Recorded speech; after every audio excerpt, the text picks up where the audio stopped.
O novo episódio do programa Estigma tem chamado a atenção após investigar a fundo a lenda urbana do afogado de Belos Montes e descobrir a história de Beto, ex-estudante da Universidade Miron Gouveia, que desapareceu em 2012, após mais um dia normal de aula.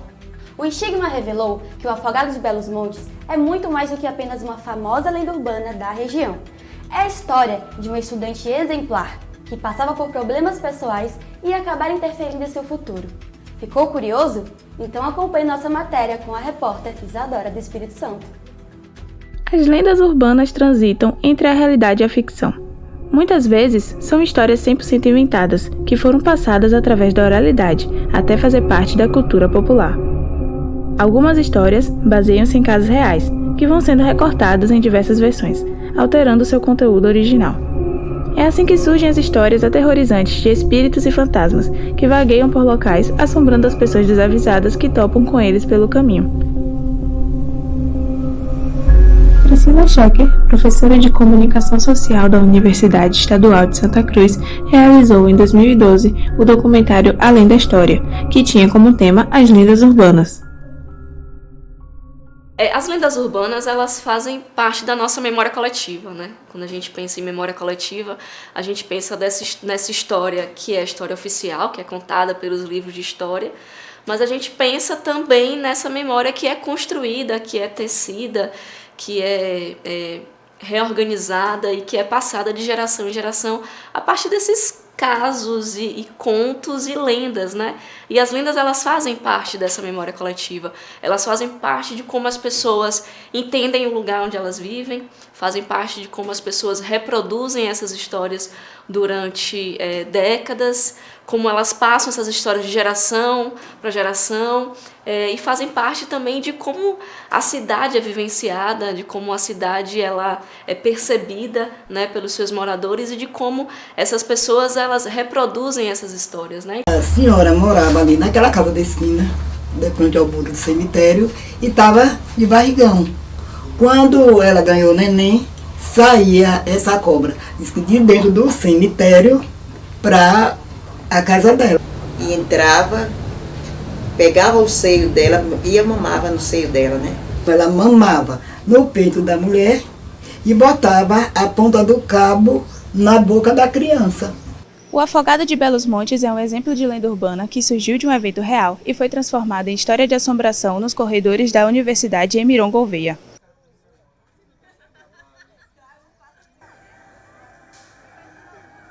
O novo episódio do programa Estigma conta a história de Beto, ex-estudante de Relações Internacionais e personagem principal da lenda do afogado de Belos Montes.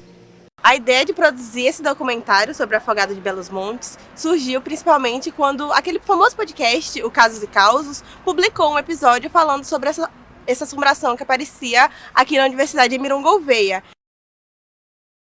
Nossa história de hoje foi submetida por alguns estudantes da Universidade Miron Gouveia, localizada em Belos Montes, no interior da Bahia. Uma instituição respeitada e aparentemente normal na superfície, com alunos e professores muito ocupados com seus deveres diários, para dar atenção ao que está abaixo da superfície. Cada estudante tinha uma versão, as informações eram muito conturbadas, mas todo mundo sabia que essa assombração, que esse caos, essa lenda envolvia o afogado de Belos Montes. A nossa pesquisa resolveu vir para o campo mesmo, sabe? E quando nós decidimos dar voz para esse caso, a gente veio para a Universidade Miron Gouveia, que é onde essa lenda urbana teve mais repercussão, que é onde ele estudou, onde ele convivia e principalmente onde ele foi visto pela última vez.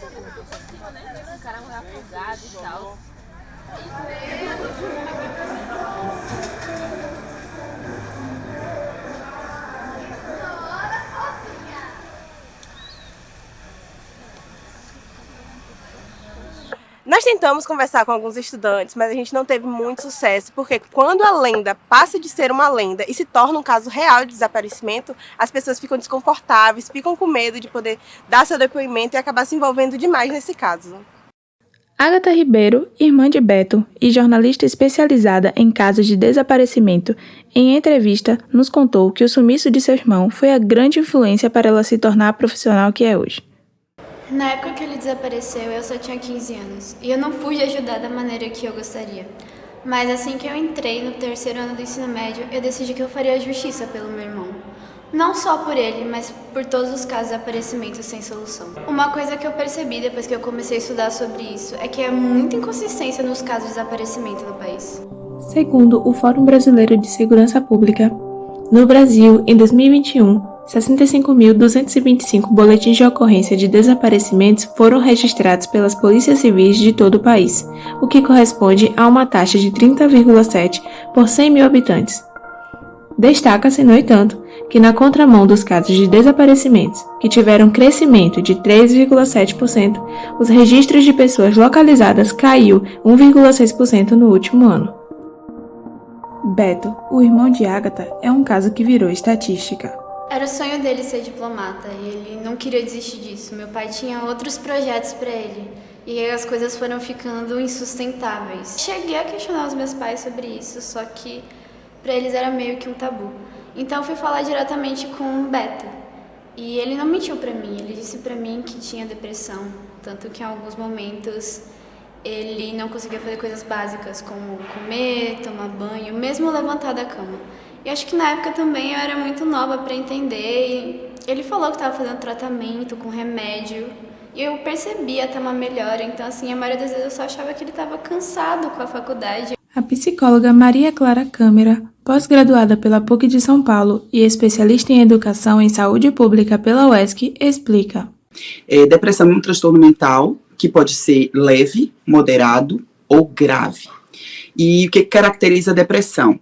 Tristeza, desmotivação, apatia, falta de vontade de fazer as coisas, né? A anedonia, que é a perda do prazer, né? De fazer as coisas, a pessoa fica sem motivação. Quem está em volta percebe. Às vezes, se a gente não percebe, é porque a gente não olha no olho. Eu costumo dar essa dica para a família, né? Para as pessoas, para todo mundo, né? Aí serve para as instituições de ensino, né? Vocês que têm colegas, professores, olhar no olho, né? Segundo a Pesquisa Nacional de Saúde, feita pelo governo federal em 2019, 10,2% das pessoas de 18 anos ou mais receberam diagnóstico de depressão por profissional de saúde mental, representando 16,3 milhões de pessoas em todo o país. As regiões Sul e Sudeste apresentaram os maiores percentuais de pessoas com depressão diagnosticada, acima do percentual nacional, com 15,2% e 11,5%, respectivamente. Já a faixa etária com maior proporção foi a de 60 a 64 anos de idade, com 13,2%, enquanto o menor percentual foi obtido na de 18 a 29 anos de idade, com 5,9%. Observou-se também maior prevalência em pessoas nos extremos de nível de instrução, ou seja, pessoas com ensino superior completo tiveram 12,2% e pessoas sem instrução e com ensino fundamental incompleto, com 10,9%. Ele se pressionava demais de forma acadêmica, então ele sempre queria ter as melhores notas, ele passava o tempo todo estudando. Ele começou a aceitar trabalhos quando estava mais próximo do intercâmbio, justamente para juntar dinheiro para isso.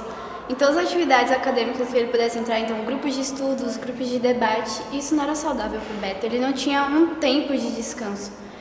E isso piorou com a depressão e gerou o burnout, né, que foi a doença que para ele foi muito grave. O burnout é uma doença ocupacional, né, um transtorno mental também, né, está relacionado hoje entre as doenças ocupacionais mais frequentes, né. A primeira pessoa começa sentindo sintomas semelhantes ao da depressão, né, a pessoa é um quadro misto de ansiedade, depressão, então ela tem sintomas de ansiedade, ela se sente angustiada. As pessoas que sofrem burnout, quando chega no domingo à tarde, elas já começam a entrar em pânico, porque no dia seguinte elas têm que ir para o trabalho. O International Stress Management Association mostra que o Brasil é o segundo país com mais casos de burnout, superando países como Estados Unidos e Alemanha. Cerca de 30% da população brasileira é vítima de burnout, só fica atrás do Japão, que tem 70% da população afetada pela doença.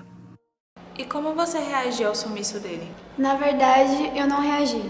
Beto não tinha o costume de ficar fora de casa por muito tempo e quando fez uma semana eu não sabia o que fazer.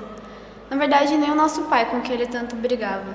A polícia dizia que estava fazendo o máximo que podia para encontrar ele, mas eu sentia que eu tinha que fazer alguma coisa.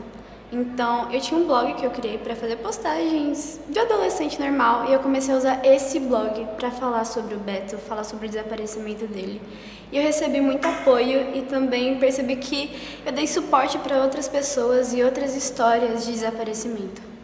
Você gostaria de deixar algum recado, uma mensagem de apoio para as pessoas que estão passando pelo mesmo que você? Já fazem 10 anos que o Beto desapareceu, mas eu não desisti de encontrar ele e eu nunca vou. Eu acho que é isso que eu quero passar para o público. Não desistam das pessoas que vocês amam. Não importem o tempo que passar, o que as outras pessoas digam. Vão atrás das pessoas que vocês amam.